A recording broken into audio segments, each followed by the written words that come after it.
देखिए आदरणीय श्रोतागण, आज जो निद्रा है यानी नींद, आयुर्वेद के अनुसार इस महत्वपूर्ण विषय पर आपके साथ विलक्षण जानकारी है वो साझा करेंगे। तो जो निद्रा है वो अत्यंत आवश्यक है। सभी जानते हैं कि वह जीवन को, आयु को, धातुओं को, स्फूर्ति आदि को धारण करने वाली है। तो जो आयुर्वेद के ऋषि हैं उन्होंने 7 प्रकार की निद्रा का उल्लेख किया है, जैसे कफजन्य निद्रा और मानसिक श्रमजन्य निद्रा, शारीरिक श्रमजन्य निद्रा और तमोगुण युक्त निद्रा।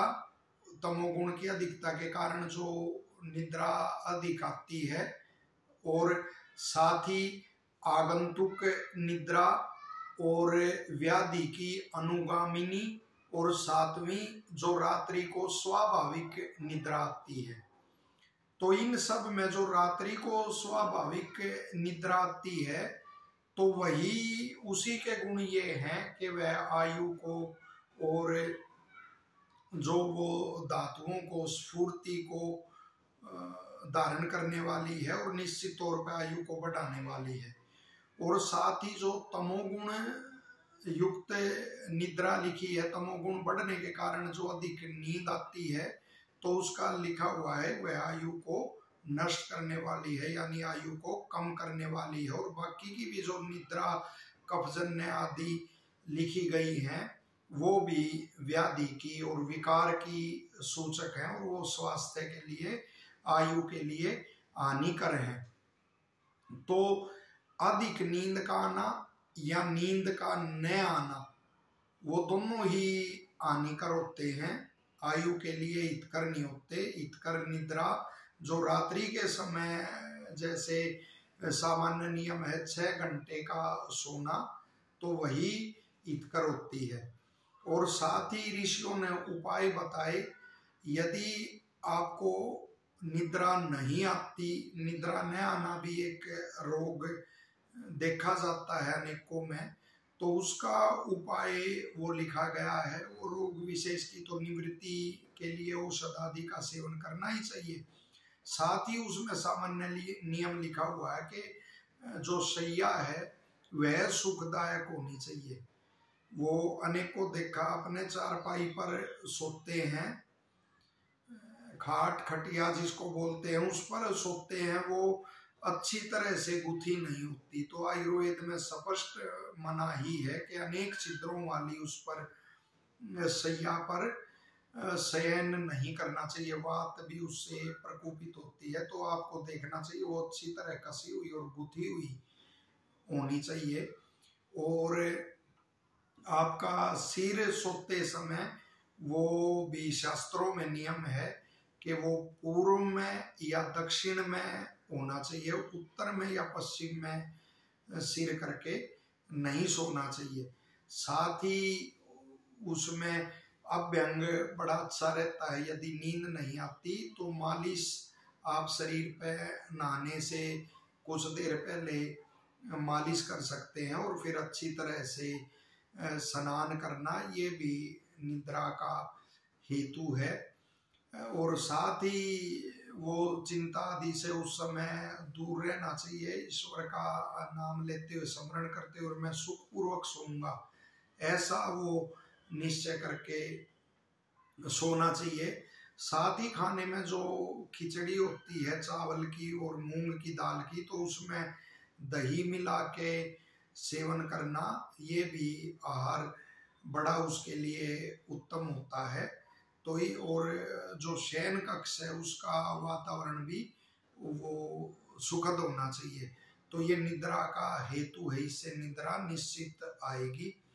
और साथ ही अधिक जिसको निद्रा आती है तो उसके लिए कहा गया वो कष्टदायक यानी कठोर शैया होनी चाहिए, तख्त आदि पे, और कोमल बिस्तर ना बिछा के वो उस पे शयन करे। और साथ ही व्यायाम का भी उल्लेख है, क्योंकि व्यायाम करने से जो कफ है वो समाप्त होता है और जो कफजन्य निद्रा है तो वो दूर होती है।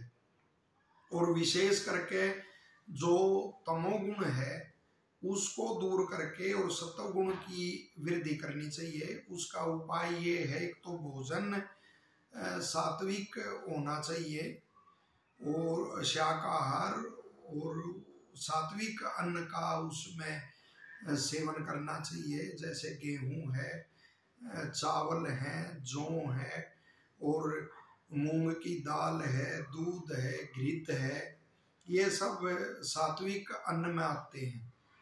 फलाहार है तो इसमें सात्विक अन्न का सेवन करना चाहिए। और जो सत्वगुण प्रधान व्यक्ति हैं उनका संग करना चाहिए। उल्लेख भी आता अपने दोपहर के समय में जो अच्छे मित्र हैं उनके साथ अपना कथा करते हुए, कोई प्रसंग आदि अपने सुनाते हुए, तो वो व्यतीत उनके साथ करना चाहिए। और साथ ही जो अच्छे आर्ष ग्रंथ हैं, कहानियां आदि हैं, कोई पंचतंत्र है, हितोपदेश है, रामायण है, महाभारत है, उपनिषद हैं और वेदादि शास्त्रों की जो ऋषियों द्वारा सत्य व्याख्याएं की गई हैं उनका अध्ययन करते हुए और ईश्वर की उपासना करना तो और हवन करना, योग्य को सामर्थ्यानुसार दान आदि देना, तो इससे स्तव गुण बढ़ता है। तो अपना स्तव गुण भी वो बढ़ाना चाहिए।